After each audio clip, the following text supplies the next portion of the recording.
ಕಾಂಗ್ರೆಸ್ ಸರ್ಕಾರದಲ್ಲಿ ಭುಗಿಲೆದ್ದಿರೋ ಸ್ವಪಕ್ಷದ ಶಾಸಕರ ಅಸಮಾಧಾನದ ಕಿಚ್ಚು ಸದ್ಯಕ್ಕೆ ತಣ್ಣಗಾಗೋ ಲಕ್ಷಣ ಕಾಣ್ತಾ ಇಲ್ಲ. ಪ್ರತಿನಿತ್ಯ ಒಬ್ಬರಲ್ಲ ಒಬ್ಬರು ತಮ್ಮದೇ ಸರ್ಕಾರದ ವಿರುದ್ಧ ಕೊತ ಕುದೀತಾ ಇದ್ದಾರೆ. ಇದು ಹಸ್ತಪಡಿಯಲ್ಲಿ ವಾತಾವರಣವನ್ನೇ ಚೇಂಜ್ ಮಾಡಿದ್ದು ವಿಪಕ್ಷಗಳಿಗೆ ಅಸ್ತ್ರವಾಗಿದೆ.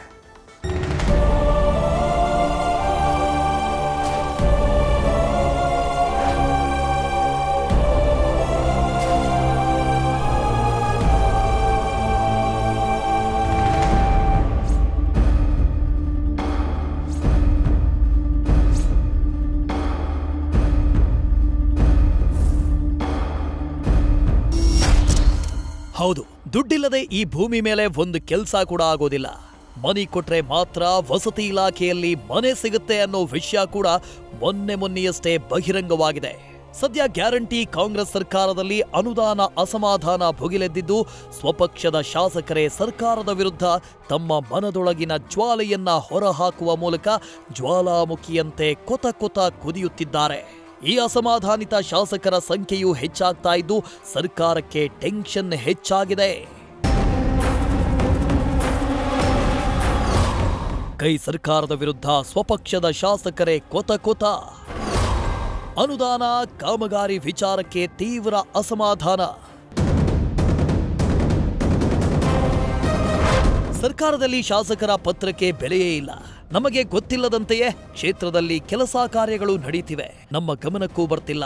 ಅಭಿವೃದ್ಧಿ ಕಾಮಗಾರಿಗೆ ಸರಿಯಾಗಿ ಹಣವನ್ನು ಕೊಡ್ತಿಲ್ಲ ಅಂತ ಆಳಂದ ಶಾಸಕ ಬಿಆರ್ ಪಾಟೀಲ್ ಮತ್ತು ಕಾಗವಾಡ ಶಾಸಕ ರಾಜು ಕಾಗೆ ಬಹಿರಂಗವಾಗಿಯೇ ಸರ್ಕಾರದ ವಿರುದ್ಧ ಅಸಮಾಧಾನ ಹೊರಹಾಕಿದ್ರು. ಇದೀಗ ಆ ಸಾಲಿಗೆ ಮತ್ತೊಬ್ಬ ಶಾಸಕ ಕೈ ಜೋಡಿಸಿದ್ದಾರೆ. ಕಲಬುರಗಿ ದಕ್ಷಿಣ ಕ್ಷೇತ್ರದ ಅಲ್ಲಮಪ್ರಭು ಪಾಟೀಲ್ ಅಧಿಕಾರಿಗಳ ವಿರುದ್ಧ ಗರಂ ಆಗಿದ್ದಾರೆ. ಲ್ಯಾಂಡ್ ಆರ್ಮಿ ಅಧಿಕಾರಿಗಳು ನಮಗೆ ಹೇಳದೆ ಅಭಿವೃದ್ಧಿ ಕೆಲಸ ಆರಂಭ ಮಾಡ್ತಾರೆ, ಈ ಬಗ್ಗೆ ಸಚಿವ ಪ್ರಿಯಾಂಕರ್ಗೆ ಗಮನಕ್ಕೆ ತರ್ತೇನೆ ಅಂತ ಬೇಸರ ಹೊರಹಾಕಿದ್ದಾರೆ. ಲ್ಯಾಂಡ್ ಆರ್ಮಿದವರು ನಮ್ಗೆ ಗೊತ್ತಿಲ್ಲದೆ ಪೂಜೆ ಮಾಡಿ ಸ್ಟಾರ್ಟ್ ಮಾಡಿಬಿಡ್ತಾರೆ. ಮಾಡಲ್ಲ ಏನೇನು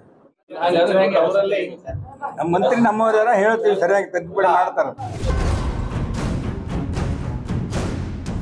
ಇನ್ನು ಕಾಗವಾಡ ಶಾಸಕ ರಾಜು ಕಾಗೆ ಇವತ್ತು ಕೂಡ ಅಸಮಾಧಾನ ಹೊರಹಾಕಿದ್ದಾರೆ. ನನ್ನ ಕ್ಷೇತ್ರದಲ್ಲಿ ರಸ್ತೆ ಪೂಜೆಗೆ ಹೋದಾಗ 1 ವರ್ಷದ ಹಿಂದೆ ಇದ್ದ ಪರಿಸ್ಥಿತಿ ಈಗಲೂ ಇತ್ತು. 1.5 ವರ್ಷದಿಂದಲೂ ಕೆಲಸ ಆಗಲ್ಲ ಅಂದಾಗ ಬೇಸರ ಆಗತ್ತೆ. ಮಂತ್ರಿಗಳು ಕೂಡ ಶಾಸಕರ ಭೇಟಿಗೆ ಅಂತ ಸಮಯ ನಿಗದಿ ಮಾಡಿ ಸಿಗಬೇಕೆಂದು ಆಗ್ರಹಿಸಿದ್ದಾರೆ.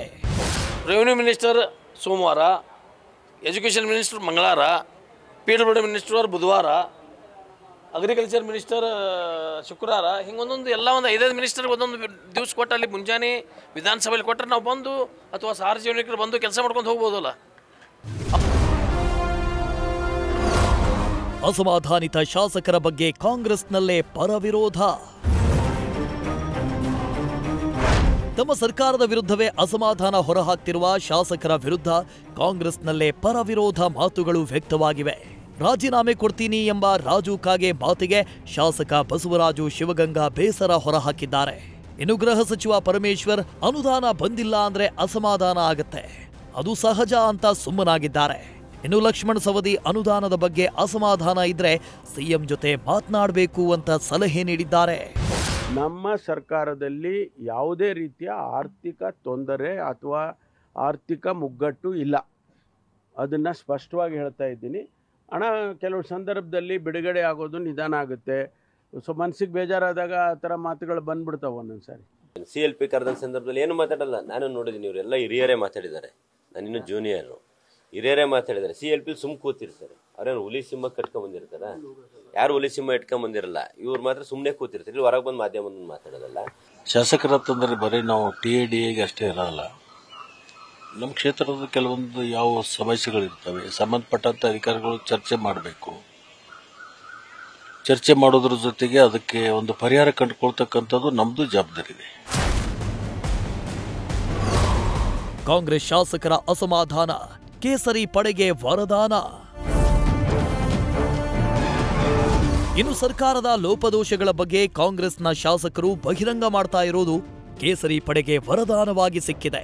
ಕೈ ಶಾಸಕರ ಹೇಳಿಕೆಯನ್ನೇ ಅಸ್ತ್ರ ಮಾಡಿಕೊಂಡು ಸರ್ಕಾರದ ವಿರುದ್ಧ ವಾಗ್ದಾಳಿ ನಡೆಸಿದ್ದಾರೆ. ಲಂಚ ಇಲ್ಲದೆ ಸರ್ಕಾರದಲ್ಲಿ ಯಾವುದೇ ಕೆಲಸ ಆಗಲ್ಲ ಅಂತ ಆರೋಪ ಮಾಡಿದ್ದಾರೆ. ಒಂದಂತೂ ಸತ್ಯ, ರಾಜ್ಯದ ಪರಿಸ್ಥಿತಿ ಬಹಳ ಗಂಭೀರವಾಗಿದೆ. ಯಾವುದೋ ಒಂದು ಚಟಕ್ಕೋಸ್ಕರ ವಿರೋಧ ಪಕ್ಷವಾಗಿ ಟೀಕೆ ಮಾಡಬೇಕು ಅನ್ನೋ ಕಾರಣಕ್ಕೆ ನಾವು ಟೀಕೆ ಮಾಡ್ತಾ ಇಲ್ಲ. ಎಲ್ಲಾ ಇಲಾಖೆಗಳಲ್ಲೂ ಕೂಡ ಭ್ರಷ್ಟಾಚಾರದ್ದು ತಾಂಡವಾಡ್ತಾ ಇದೆ.